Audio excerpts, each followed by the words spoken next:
quels seraient les types de chaussures qui pourraient donner des résultats optimaux en posturologie. Ce que moi, je considère comme étant un peu la chaussure idéale. Jusqu'à preuve du contraire, les saguaros. Pourquoi?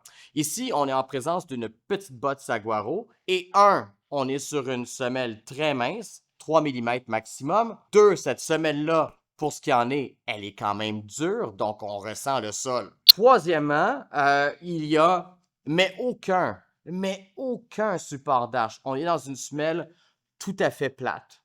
Et on peut vraiment travailler sur l'axe du pied en torsion et c'est ce qui se fait naturellement quand on marche, d'autant plus quand on court. Ce que je vous recommande, c'est d'enlever la petite semelle à l'intérieur. Pourquoi? Vous avez vu ici, on l'a coupé un support d'arche.